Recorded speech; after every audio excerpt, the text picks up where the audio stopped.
আমার মাওলা পাক রব্বুল আলামিন যখন হাসরের ময়দানে ডাক দিবেন মানিল মুলকুল ইয়াউম লিল্লাহিল ওয়াহিদিল কাহ্হার, ও বান্দারা কে আসো আজকে এই দিনে, আজকে রাজা বাদশা।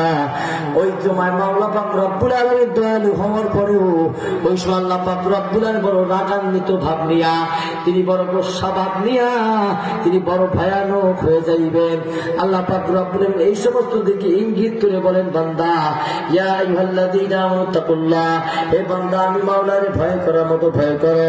যেই বান্দা মালিককে ভয় করার মতো ভয় করবে, ওই বান্দা মাওলার নামাজ বাদ দিতে পারবে না, ওই বান্দা মাওলার রোজা বাদ দিতে পারবে না, ওই বান্দা মালিককে কুরআন তেলাওয়াত বাদ দিতে পারবে না, ওই বান্দা হক্কানি ওলামায়ে কেরামের সোহবাতে না যাইয়া পারবে না। এই জন্য হক্কানি ওলামায়ে কেরামদের সোহবাত একান্ত লাগবে।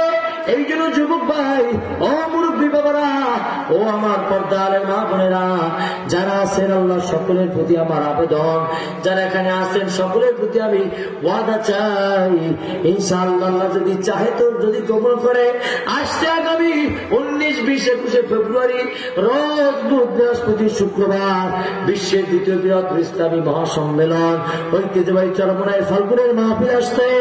ও বান্দারা, যুবক ভাইরা, একটা বাংলার এই বাগানের ভিতরে দাওয়াত দিয়ে যায়।